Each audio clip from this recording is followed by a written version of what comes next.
आज का प्रातः क्लास है 2 जुलाई 1968। ओम शांति। ये किसने कहा? हम तो आत्मा ने कहा, हम शरीर ने तो नहीं कहा। क्योंकि मुझे आत्मा का ही स्वधर्म शांत है। तुम बच्चे जानते हो कि आत्मा का जो स्वधर्म शांत है वो कहाँ की रहने वाली है? शांति धाम की रहने वाली है। और शांति धाम से यहाँ क्यों आए हैं? यहाँ आए हैं पार्ट बजाने के लिए। अभी 84 का चक्कर लगा करके पूरा किया। अभी बाप ने समझाया है, हे बच्चे, हे आत्माओं, तुमने जो 84 का चक्र का पार्ट बजाया वो तुम नहीं जानते हो।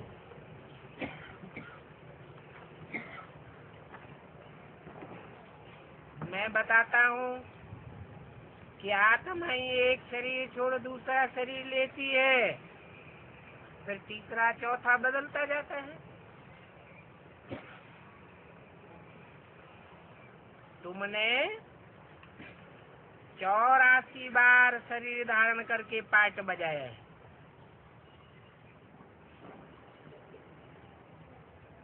किसने कितने पार्ट बजाया है 84 बार? आत्मा ने। तो क्या कलयुग के अंत में जो आत्माएं उतरती हैं वो 84 का पार्ट बजाने वाली आत्मा नहीं है?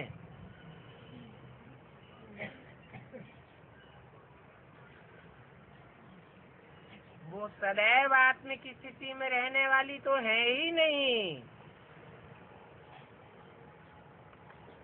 तुम बच्चे जो 84 का पार्ट बजाते हो और आखिरी जन्म में जब बाप आते हैं तो तुम आत्म की स्थिति में स्थित हो जाते हो, क्योंकि तुमने ही 84 का पार्ट बजाया है। फिर वही पार्ट कल्प कल्प लेते रहेंगे। जो भी 84 जन्म लिए हैं वो ही लेते रहेंगे, और जो कुछ भी जैसा भी 84 जन्म में पार्ट बजाया है वो बजाते बजाते अभी आकर के अंत हुआ है।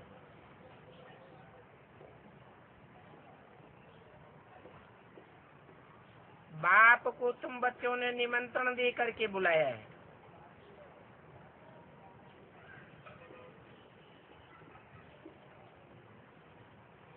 जो आत्म की स्थिति में स्थित नहीं होते उन्होंने निमंत्रण देकर नहीं बुलाया है। क्यों? क्योंकि पतित पावन सीताराम कह करके तुम बच्चे ही बुलाते हो। जो बुलाते हैं वो पतित से पावन भी बनते हैं, जो नहीं बुलाते हैं वो पतित से पावन भी नहीं बनते हैं।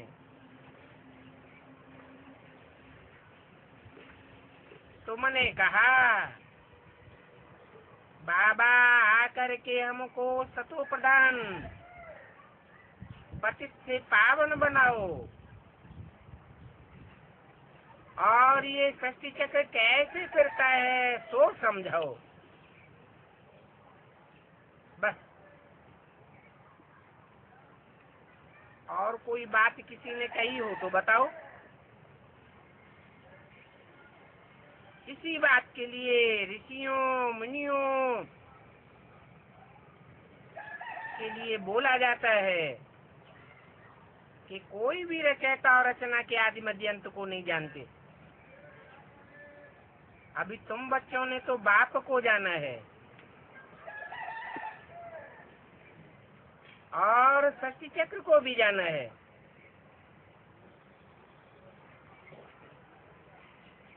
बाप का फर्ज है अपना परिचय देना और 84 के चक्र का नॉलेज देना। एक बाप को ही कहा जाता है पतित पावन, ज्ञान का सागर। क्यों? एक सुप्रीम बाप को ही क्यों कहा जाता है? क्योंकि वो जन्म मरण के चक्र में नहीं आता है, और जब इस सृष्टि पर आता है तो जिस मुकर्रर रथ में प्रवेश करता है वो पूरे 84 के चक्र में आता है।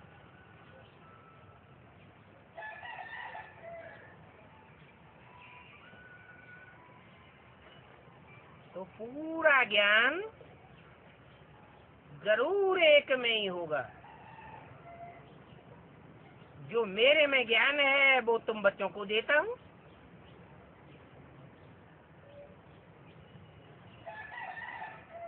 तुम बच्चों की आत्मा रूपी बैटरी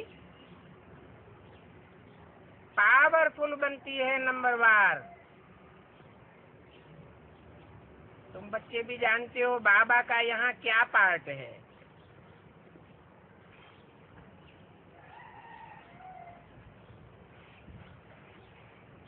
बाप ही आकर के ये सब भी नॉलेज देते हैं।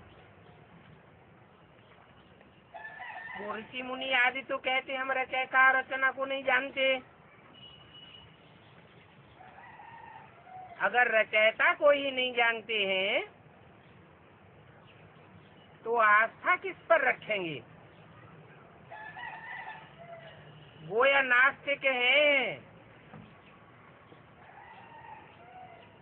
एक बात ही है, उनका ही फर्ज है जो आकर के बच्चों को समझाते हैं। और रचयिता को जानना तो सेकंड का काम है। फिर डिटेल में समझाने में समय लग जाता है। निश्चय बुद्धि बना और बाप का बच्चा बना।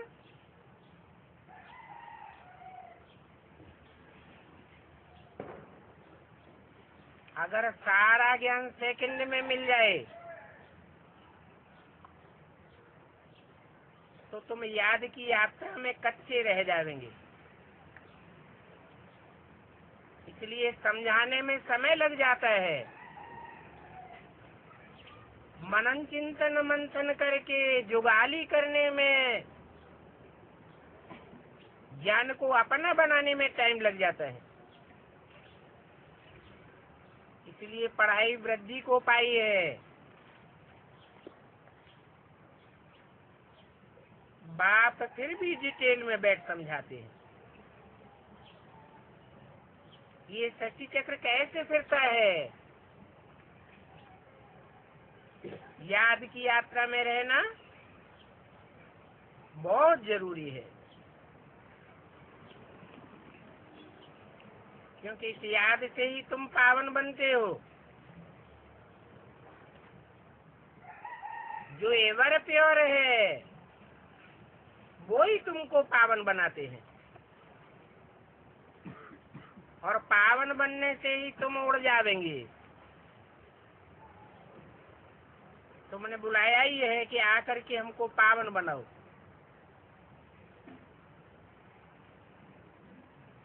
और शक्ति चक्र का राज समझाओ।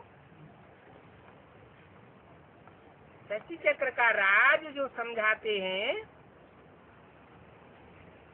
वो भी पावन बनाने के लिए साधन है। ये बातें दुनिया में कोई नहीं जानती। फिर भी तमो प्रधान से सतो प्रधान जरूर बनना है और वापस अपने घर जाना ही है। तो पवित्र तो जरूर बनना पड़े। अपवित्र आत्माएं उड़ ही नहीं सकती। क्यों क्यों नहीं उड़ सकती?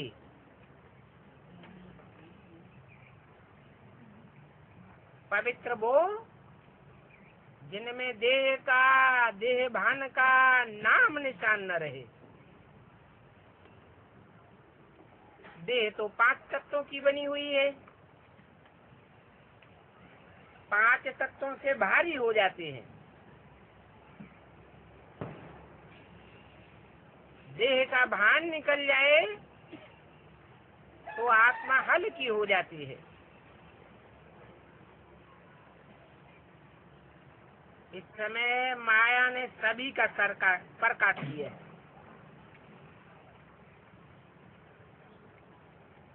ज्ञान योग के पंख कटे हुए हैं।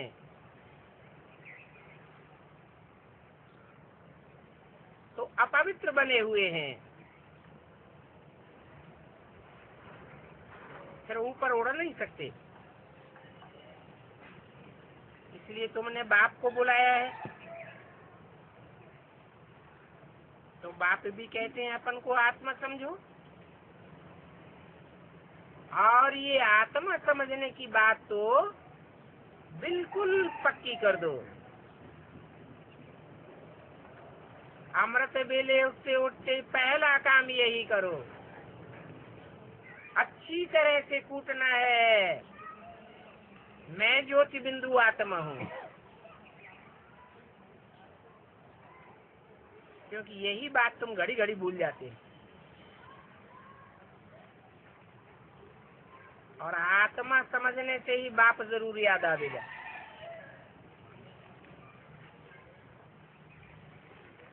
क्योंकि आत्माओं का बाप सिर्फ आत्मा है और सदैव आत्मा है। उनको कहा ही जाता है सदाशिव। मेरी बिंदी का ही नाम शिव है और वो सदैव ज्योति बिंदु है। बल पतित दुनिया में आता हूँ, पतित से पतित तन में आता हूँ, फिर भी मेरे को संग का रंग नहीं लगता पतित पने का।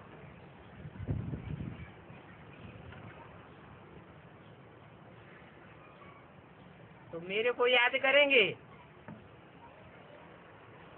तो तुम पतित से पावन बन जाएंगे।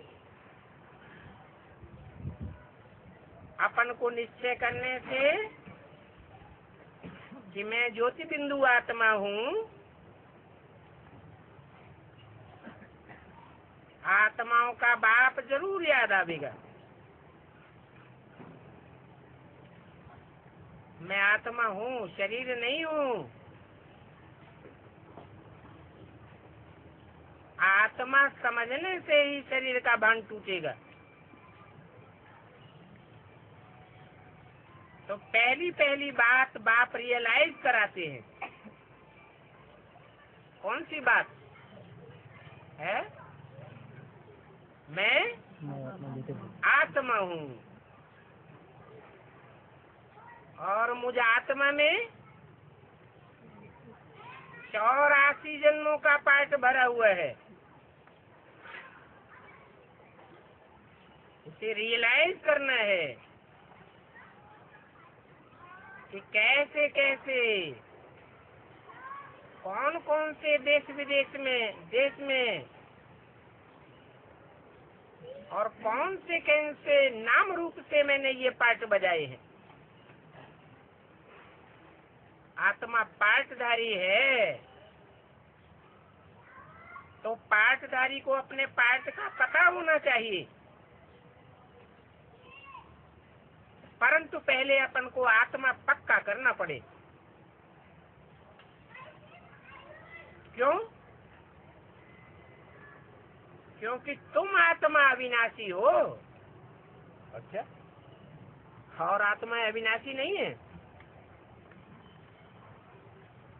है या नहीं है? उनके पार्ट का विनाश नहीं होता है। ऑलराउंड पार्ट बजाती है? नहीं बजाती। तो उनके पार्ट का विनाश होता है और तुम्हारे पार्ट का विनाश नहीं होता है। तुम ऑलराउंड 84 जन्मों का पार्ट बजाने वाले हो।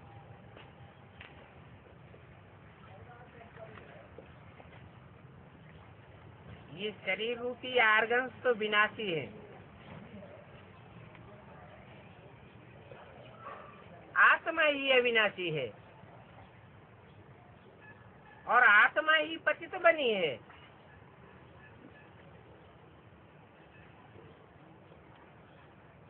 सोने में खाद पड़ गई है। तो साफ बात है, बाकी शारीरिक कोई बीमारी आदि होती है तो जाओ सर्जन के पास।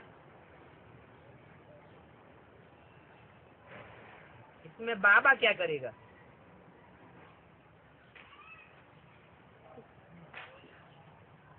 शरीर की बीमारी के लिए बाबा जिम्मेवार नहीं है। क्यों क्यों जिम्मेवार नहीं है? हैं? पूरे जन्म के जन्म। हाँ, क्योंकि पूर्व में जो जन्म लिए हैं, शरीर को धारण करके देह भान में आकर के जो विकर्म किए हैं, वो पाप कर्म तो तुमको ही भोगने पड़ेंगे।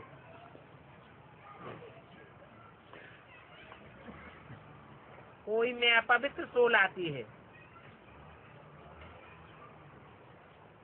तो जाओ उन सोल निकालने वालों के पास।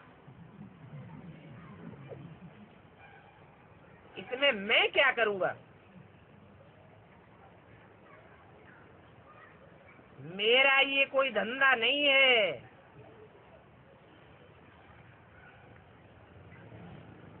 कि तुम्हारे से जिन आत्माओं का हिसाब किताब है,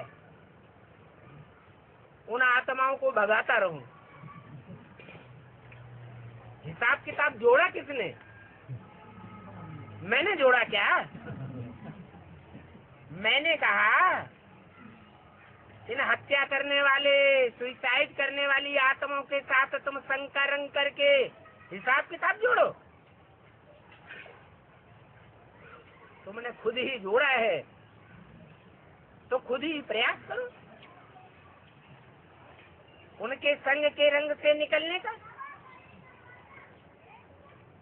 बाकी साफ बात बताता हूँ कि वो आत्माएं तो देहभान में रहने वाली है, इसलिए सूक्ष्म देहभान उनका रह जाता है।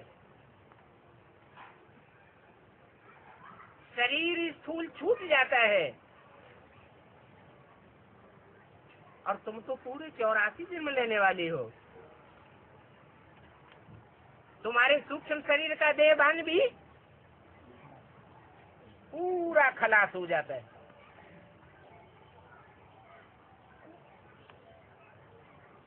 बाकी जो पूर्व जन्मों में हिसाब किताब जोड़ा है वो तो पूरा करना पड़ेगा। हमारा तो धंधा है सिर्फ पतित आत्मा को पावन बनाने का। तो भी एक बाप को याद करेंगे तो पतित से पावन बनेंगे।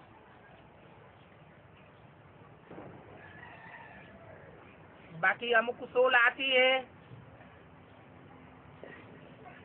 ये सब धंधा तो 63 जन्मों से चला आया है। इसमें मैं कुछ नहीं कर सकता। इससे हमारा कोई कनेक्शन नहीं है। कोई बीमार पड़े और वो समझे कि बाबा तो भगवान है, हमको कोई दवाई देंगे तो हम बीमारी से छूट जाएंगे। नहीं, बाबा कहते हैं मेरा ये काम नहीं है। भला ड्रामा अनुसार कब कुछ न कुछ बताई देता हूँ,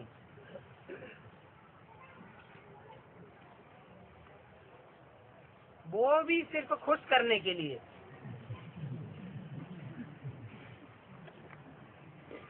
परंतु मेरा कोई ये धंधा नहीं है।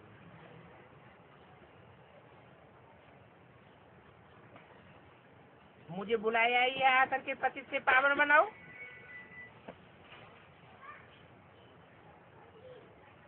तो मैं आया हुआ हूँ। अभी कहता हूँ मुझे याद करो तो पवित्र बन जाएंगे, और तो कोई काम के लिए मैं नहीं आया हूँ। बीमारी आदि के लिए तो डॉक्टर आदि बैठे हुए हैं, और भूत निकालने वाले भी ढेर बैठे हैं। मैं तो आया ही हुआ हूँ नई बात बताने के लिए। मुझे बुलाया है कि आकर के पावन बनाओ, तो हम शांति धाम सुख धाम जावे।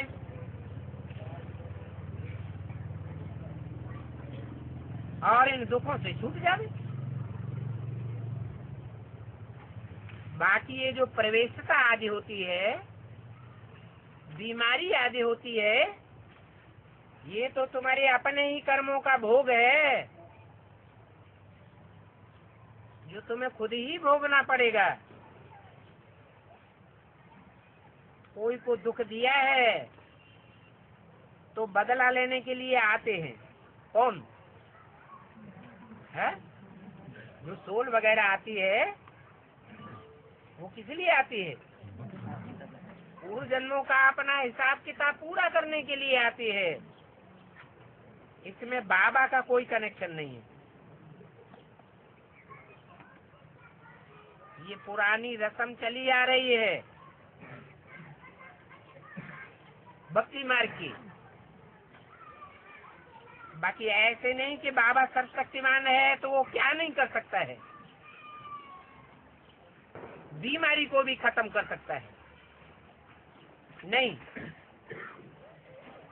ऐसे ख्यालात कब कोई न रखे। मैं अल्पकाल के लिए प्राप्ति कराने आता हूँ या सदाकाल की प्राप्ति कराने आता हूँ?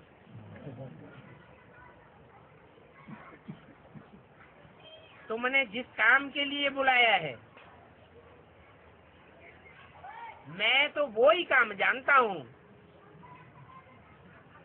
दूसरे धंधे मैं नहीं जानता हूँ, ये जानता होगा।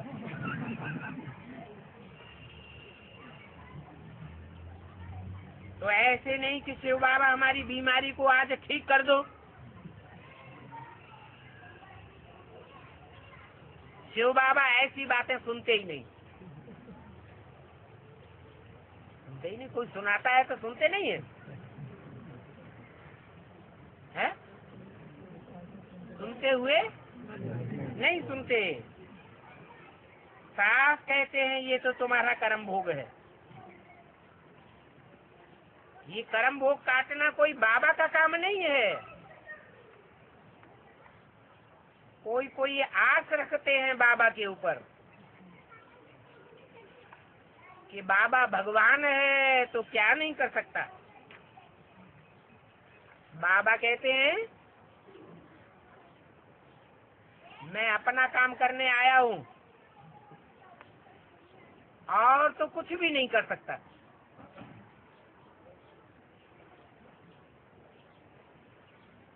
मेरा पार्ट अलग है। मैं सिर्फ तुमको पावन बनाकर चक्र का राज सुना करके चक्रवर्ती राजा बनाने का रास्ता बताता हूँ। दो लाइए सत्यवाणी का दूसरा पेज।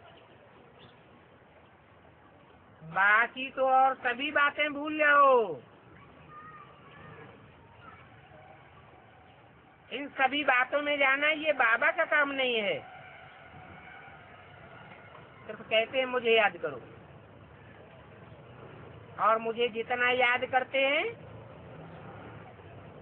मैं भी उनको याद करता हूँ।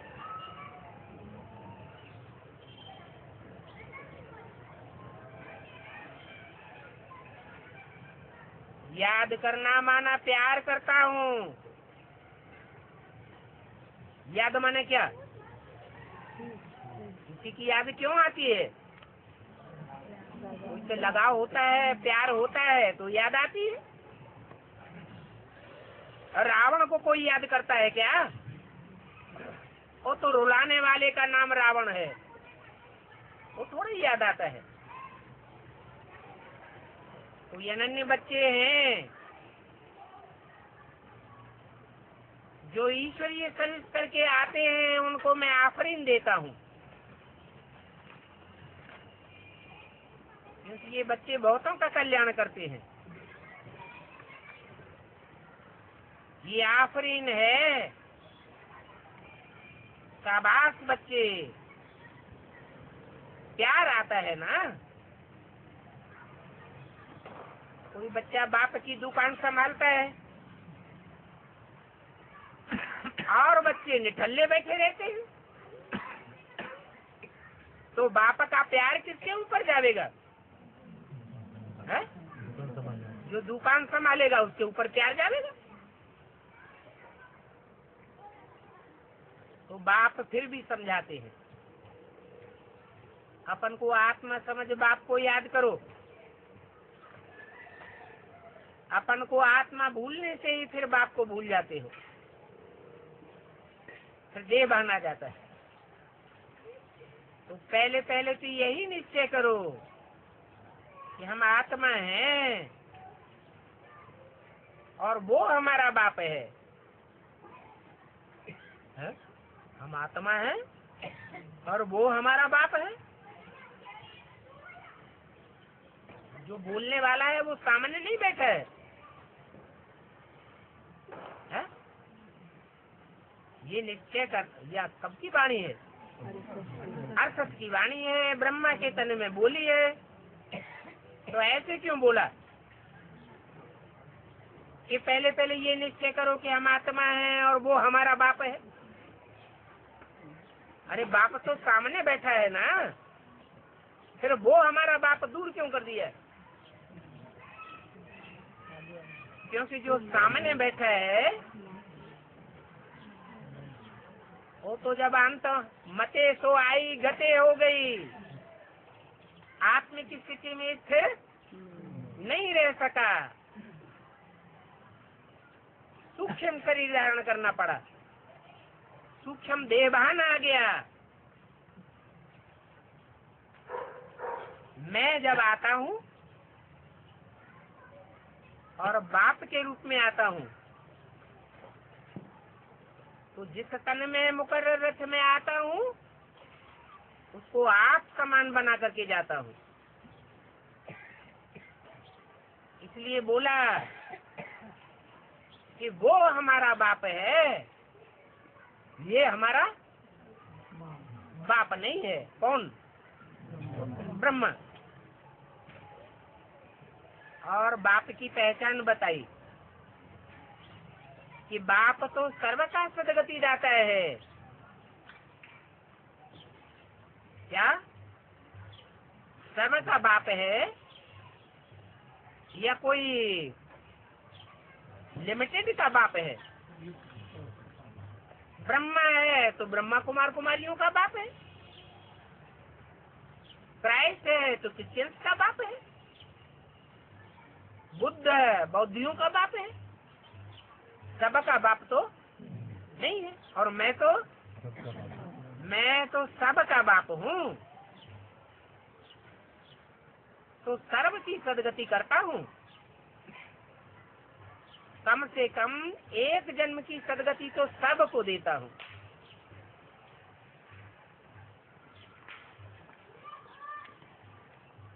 तो पहले पहले तुम आत्मा को भूल जाते हो, तो माया के तूफान आते हैं। माया के तूफान आने का कारण क्या बताया है? आत्मिक स्थिति में नहीं रहते हैं, देह भान में आते हैं तो माया के तूफान आते हैं। देही अभिमानी बनने में बड़ी मेहनत है, और तुम्हारा तो एम ऑब्जेक्ट ही है विश्व का मालिक बनना।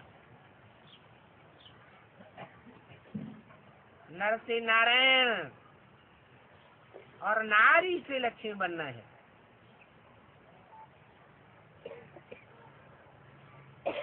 परंतु ये भी जानते हो कि जो तुम्हारा एम ऑब्जेक्ट है लक्ष्मी नारायण बनने का, वो लक्ष्मी नारायण भी सदैव तो इकट्ठे नहीं रहते हैं। रहते हैं क्या? है? नहीं, सदैव तो किसका भी राज्य नहीं कर सकता। लिमिट है 21 जन्मों की, 21 पीढ़ी। और 21 पीढ़ी की मैं गारंटी देता हूँ। ये तो जानते हो, वहाँ आयु बड़ी हो जाती है। क्यों बड़ी हो जाती है? यहाँ आयु कम क्यों हो जाती है? जन्म कम है। नहीं, यहाँ आयु कम इसलिए हो जाती है कि हम देह भान में रहते हैं, जो हमारी ओरिजिनल स्थिति है उसमें नहीं रहते। और वहाँ आयु लंबी क्यों हो जाती है? क्योंकि वहाँ जो हमारी ओरिजिनल स्थिति है आत्मा की, ज्योति बिंदु, उस स्वरूप की याद में रहते हैं। तो वहाँ पवित्र होने के कारण हेल्थ, वेल्थ, हैप्पीनेस सब कुछ रहती है। काया निरोगी हो जाती है। सर्वगुण संपन्न, 16 कला संपूर्ण भी होते हैं। और ये भी जानते हो कि ये चक्र 5000 वर्ष का है। इन 5000 वर्षों में तुम 84 जन्म लेते हो।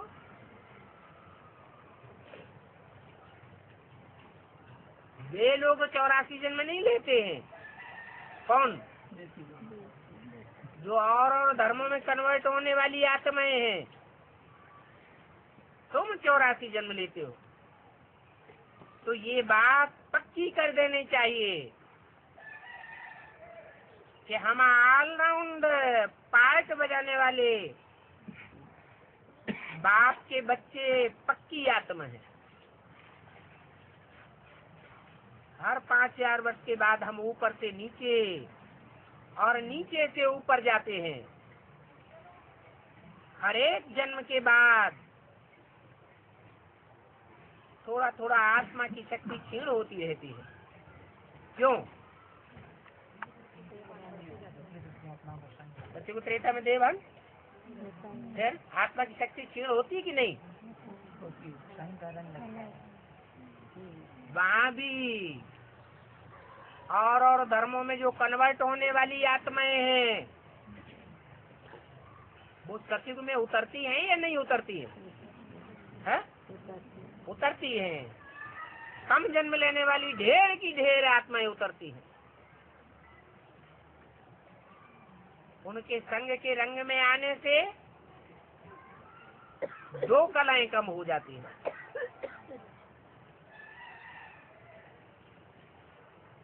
तो हर एक जन्म के बाद थोड़ा थोड़ा कमती होता जाता है। ये शरीर भी ऐसे ही बूढ़ा बनता है। सत्युग त्रेता में तो बुढ़ापा होता ही नहीं। देह भान आता है तो बुढ़ापा भी होता है।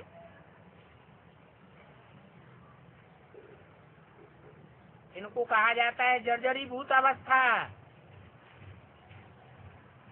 चैतन्य आत्मा की स्मृति खत्म हो जाती है।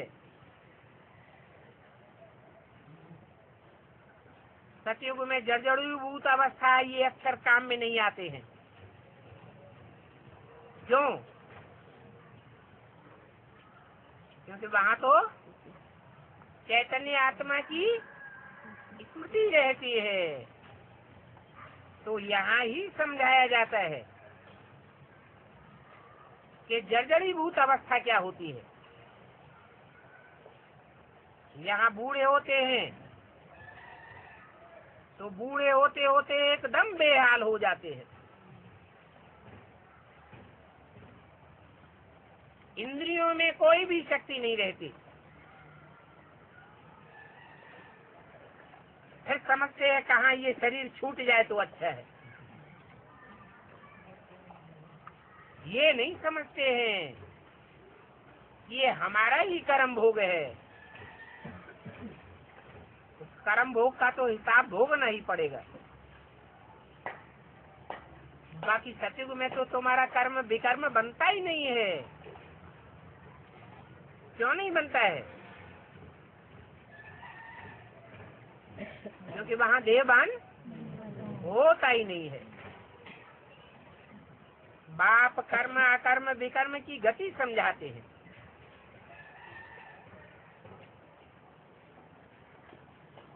कर्म क्या है? श्रीमत के अनुकूल जो भी कर्म किए जाते हैं देहभान में रहकर भी, वो कर्म सत्कर्म होते हैं या विकर्म होते हैं? सत्कर्म होते हैं। और याद में रहकर के जो कर्म किए जाते हैं, पक्की याद में रहकर के जो कर्म किए जाएंगे वो अकर्म बन जाते हैं। जैसे सत्युग त्रेता में आत्म की स्थिति में रहते हैं तो कर्म अकर्म बन जाते हैं। और विकर्म कब बनते हैं? देहभान में रह करके जब हम विपरीत कर्म करते हैं श्रीमत के, तो पाप कर्म बन जाते हैं।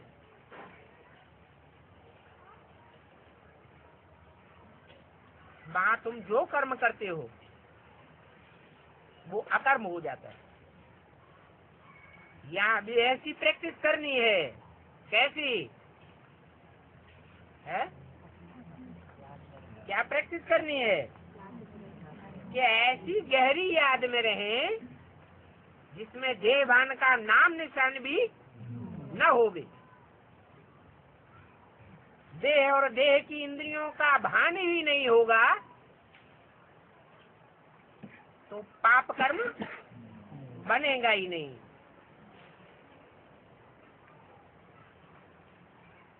वहाँ विकर्म क्यों नहीं बनता? क्योंकि वहाँ रावण का राज्य नहीं होता है। भले रावणी धर्म में कन्वर्ट होने वाली आत्माएं तो होती हैं, होती हैं या नहीं? कम कला वाली आत्माएं, कमजोर आत्माएं सत्युग त्रेता में परम धाम से उतरती है या नहीं? है? उतरती हैं। लेकिन अंतर क्या होता है? हैं? वो आत्माएं उतरती तो हैं और ढेर की ढेर संख्या में उतरती हैं, परंतु जो उतरने वाली आत्माएं हैं वो 84 जन्म लेने वाली नहीं है। जब टाइम आता है द्वापर युग का, द्वैतवादी युग, तो इतनी कमजोर पड़ जाती है कि दूसरे धर्मों में कन्वर्ट होती रहती है, हट से रावण के चंबे में आ जाती है। जो 84 जन्म लेने वाले बच्चे हैं वो द्वापर युग के पहले जन्म में या आदि के जन्मों में, द्वापर के आदि में रावण के चंबे में आवेंगे क्या? नहीं आवेंगे, क्योंकि पावरफुल आत्माएं बनती है बाप की याद से। तो सतयुग में तुम विकर्माजीत होते हो, फिर द्वापर युग से विकर्मी बनते हो। विपरीत कर्म कब होते हैं? जब रावण राज्य में हम रावण के प्रभाव में आ जाते हैं तब विपरीत कर्म होते हैं। यथा राजा तथा प्रजा हो जाती है। तो नाम ही पड़ा है विकर्मी संवत, विकर्माजीत संवत और विकर्मी संवत। द्वापर युग से विकर्मी बनते हो। कारण क्या हुआ? विकर्मी बनने का कारण क्या हुआ है? क्योंकि द्वैतवादी युग शुरू हो गया। सत्युग त्रेता में अद्वैत, एक का राज्य था। किसका? सत्युग त्रेता में जो राज्य चलता है वो किसका राज्य था? राम राज्य था। और द्वापर युग से द्वैतवादी धर्म आ जाते हैं, द्वैतवादी राजाएं आ जाते हैं, द्वैतवादी राज्य चलता है, अनेक मत हो जाते हैं, अनेक कुल हो जाते हैं, अनेक भाषाएं हो जाती हैं।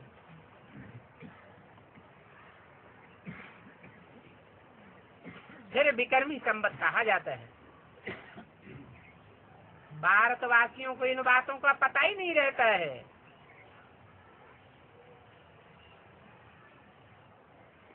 कि विक्रमी संवत कब से शुरू हुआ, क्या हुआ। तो देखो कितना बड़ा धक्का लग जाता है।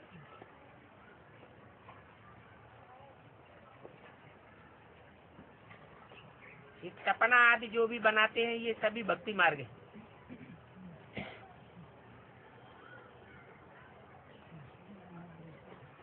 वहाँ सत्युग त्रेता में कोई ज्योतिषी आदि नहीं होते हैं।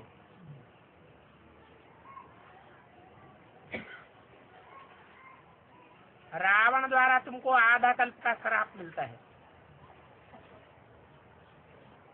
यहाँ तुमको वर मिलता है। रावण श्राप देता है और राम तुमको वर देते हैं। तो ये राम रावण का खेल बना हुआ है। परंतु राम त्रेता वाला समझ लिया है। क्या त्रेता में रावण होता है? वहाँ रावण तो होता ही नहीं। तो राम रावण का युद्ध है या राम रावण का खेल काय का? कहाँ की बात हुई? द्वापर युग से रावण आता है और राम संप्रदाय की 84 जन्म लेने वाली आत्माएं उन रावण संप्रदायों से टक्कर लेती रहती है। बाकी त्रेता वाले राम की कोई बात नहीं है। बाप कहते हैं ये गीता भी झूठी, तो भागवत और महाभारत भी झूठा हो जाता है। अभी तुमको कहते हैं शास्त्र पढ़ते हो, पूछते हैं तुम शास्त्र पढ़ते हो, शास्त्रों को मानते हो?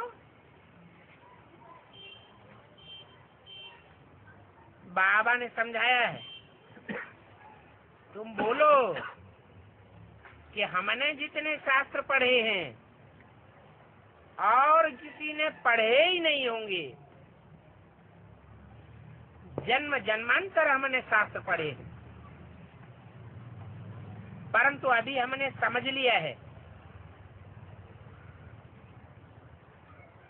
कि अनेक मनुष्य गुरुओं द्वारा लिखे हुए शास्त्रों से दुनिया की सदगति नहीं हो सकती।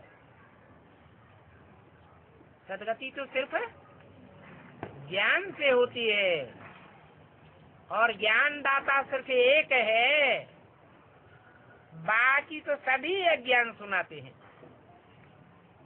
बाकी सब भक्ति मार्ग है। ये शास्त्र भी भक्ति मार्ग के हैं, जिनसे 2500 वर्ष से मनुष्य की मेंटलिटी की दुर्गति होती आई है। तो अभी तो हम सदगति की तरफ जाते हैं, अभी हम दुर्गति की तरफ जाने वाले नहीं हैं। मनुष्य मत से होती है दुर्गति और श्रेष्ठ से श्रेष्ठ भगवान की मत से होती है सदगति। ये स्लोगन तो घर घर में टांग दो। क्या? श्रीमत से सदगति और मनुष्य मत से दुर्गति। बाप कहते हैं अभी मन मना भव हो जाओ। मेरे मन में समा जाओ। बाप को मन होता है? अरे शिव ज्योति बिंदु बाप जो सुप्रीम सोल है, उसको मनुआ है? नहीं है? है? त्रिमूर्ति शिव कहा जाता है कि नहीं है? त्रिमूर्ति शिव तो कहा जाता है। तो उनमें जो सबसे नीची वाली मूर्ति है वो मनुआ है या नहीं है? छोटे बच्चे को क्या कहते हैं? है मनुआ।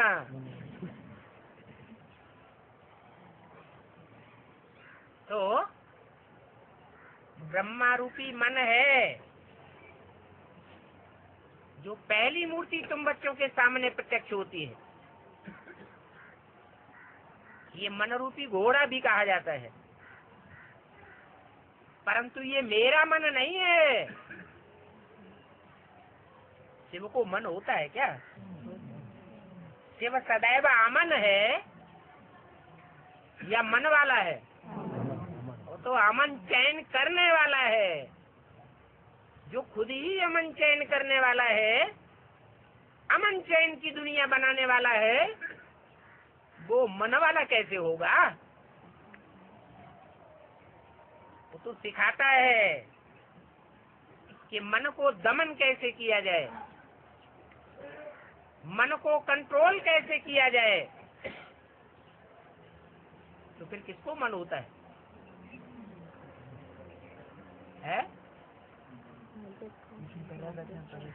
तो प्रजापिता में प्रवेश करते हैं। वो प्रजापिता में मनन चिंतन करने वाली मनन शक्ति भी है। वो उसकी रचना है पहली पहली।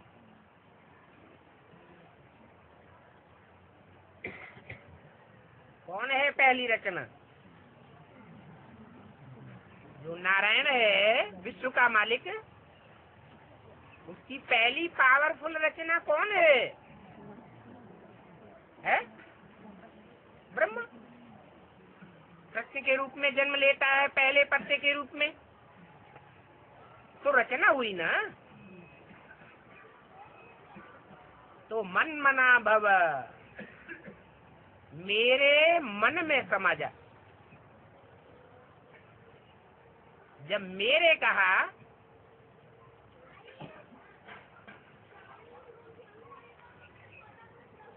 तो कोई दूसरा है या नहीं है? कि एक सुप्रीम सोल ज्योति बिंदु ही है? मैं और मेरा, ये दो बातें हैं या एक है? दो चीजें हैं। मैं जो सदा शिव है और मेरा जिस मुकर्रर रथधारी में मैं प्रवेश करता हूँ वो मेरा बच्चा है। कहते हैं त्रिमूर्ति शिव या त्रिमूर्ति ब्रह्मा, फिर कहते हैं देव देव महादेव। तो बड़ा बच्चा कौन हुआ? है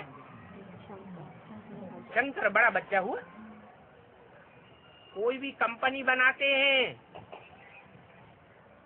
तो एंड सन्स लिखते हैं ना।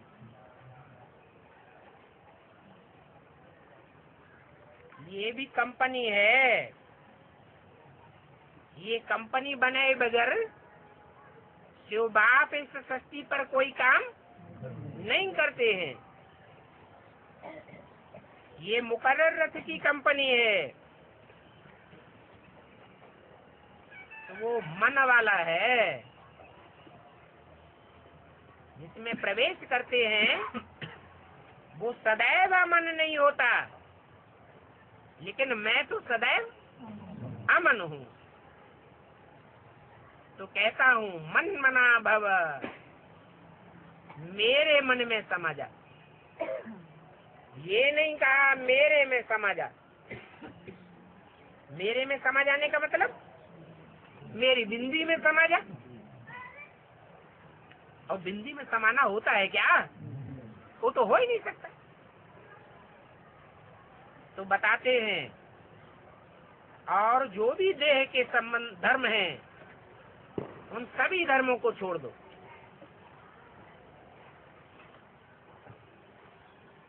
एक ही बात पक्की कर दो, इस समय इस दुनिया में देह के बंधन हैं। मैं तो जिसमें प्रवेश करता हूँ वो स्वतंत्रता का सम्राट गाया हुआ है। क्या ना रहे, स्वतंत्र रहो और स्वतंत्र रहने दो। तो मैं जो इसके द्वारा नई दुनिया रचता हूँ, वहाँ कोई भी देह का बंधन नहीं होता। और इस दुनिया में होते हैं देह के बंधन। वो है संबंध की दुनिया और ये है बंधनों की दुनिया। तो अभी ये सब देह के धर्म छोड़ दो, अपन को आत्मा समझो। मैं कुमारी हूँ, स्त्री हूँ, नहीं, मैं तो पक्का पक्का आत्मा हूँ, परम पिता का बच्चा हूँ। ये पक्का निश्चय करना है। ऐसा पक्का निश्चय करेंगे तो बाप की स्थायी याद रहेगी। हम आत्माओं का बाप आया हुआ है। क्या? अगर देह का भान आया, देह का भान ज्यादा किसको आता है? स्त्री चोलेधारियों को आता है या पुरुषों को आता है? स्त्री चोले को देह का भान बहुत आता है। तो खास उनको कहा कि भूल जाओ कि मैं क्या हूँ। मैं स्त्री चोलाधारी हूँ, नहीं, मैं तो आत्मा हूँ। और हम आत्मा का बाप आया हुआ है। ये सबक पक्का कर लो। इस सबक पर बहुत विचार सागर मंथन करो। तुमको अभी ज्ञान अमृत मिलता है। क्या?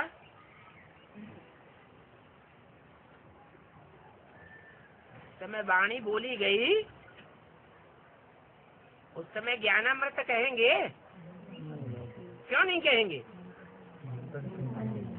क्योंकि अमृत तो मंथन करके निकलता है। और उस समय जो भी ब्रह्मा के मुख से बोला, उन बातों पर गहराई से कोई ने मंथन किया ही नहीं। मम्मा ने मंथन किया, वो भी बेसिकली मंथन हुआ कि हम आत्मा का बाप ज्योति बिंदु है, बस, इससे ज्यादा नहीं बढ़े आगे। तो बाप कहते हैं ये विचार करना सागर मंथन है। क्या विचार करना? कि मैं अमुक आत्मा हूँ। सिर्फ इतना विचार करना मैं ज्योति बिंदु आत्मा हूँ, ये तो बेसिक नॉलेज है। बाकी गहराई से भी विचार करना है। मैं ज्योति बिंदु आत्मा कौन सी आत्मा हूँ? ज्योति बिंदु तो 500-700 करोड़ सभी कीड़े मकोड़े भी क्या है? ज्योति बिंदु है। लेकिन मैं आत्मा कौन हूँ, इस पर जितना गहराई से विचार करेंगे तो अनेक जन्मों का राज खुलता जाएगा। ये मंथन करने से अमृत निकलता है। बाबा कहते हैं रतन निकलते हैं। तो शास्त्रों में लिख दिया है, सागर मंथन हुआ तो क्या निकले? रतन निकले। बाप ने समझाया है कि बाप रूप भी है तो बाप बसंत भी है? दोनों बातें कैसे? और कौन बाप रूप है और कौन बाप बसंत है? रूप बसंत एक है या रूप बसंत की जोड़ी गाई हुई है? जोड़ी गाई हुई है।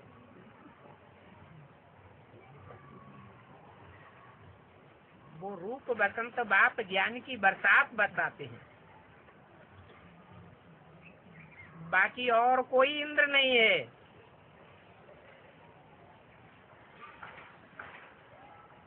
कौन है इंद्र? इंद्र माने क्या? इंद्र माना राजा, जो पहले पहले अपनी इंद्रियों के ऊपर राजाई करता है।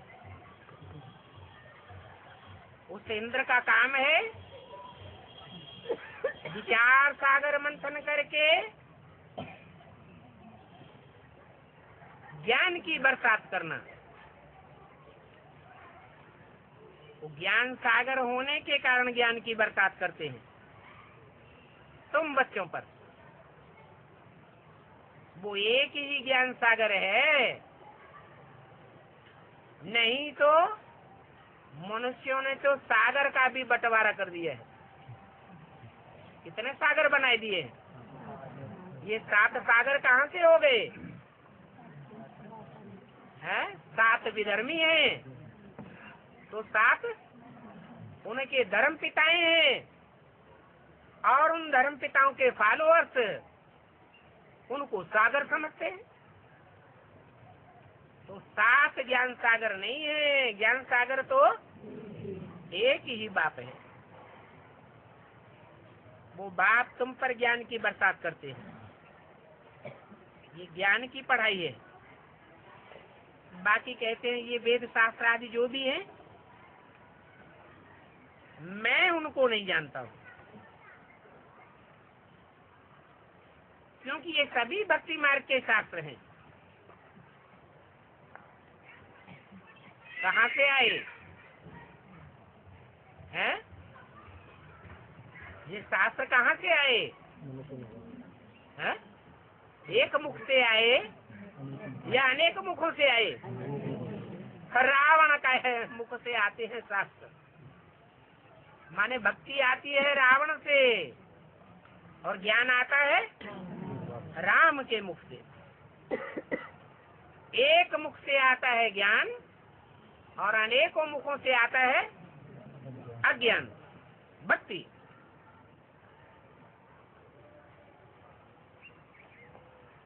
तो मैं तुमको ज्ञान पढ़ाता हूँ, फिर जो भी ये अज्ञान रूपी छोटे छोटे सागर हैं वो सब खलास हो जाते हैं और धर्म स्थापन करने वालों का शास्त्र रहता है। वो लोग भी कोई खुद शास्त्र थोड़े ही लिखते हैं।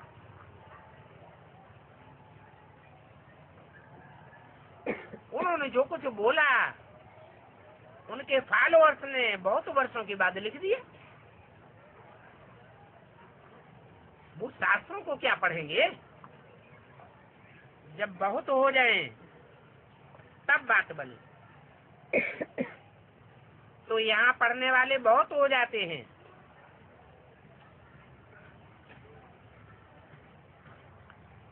ये बातें तुम बच्चे समझते हो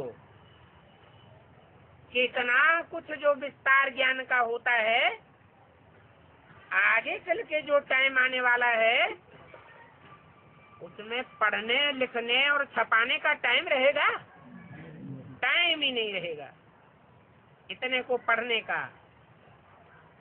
फिर भी कहते हैं ये पढ़ाई तो बहुत सहज है,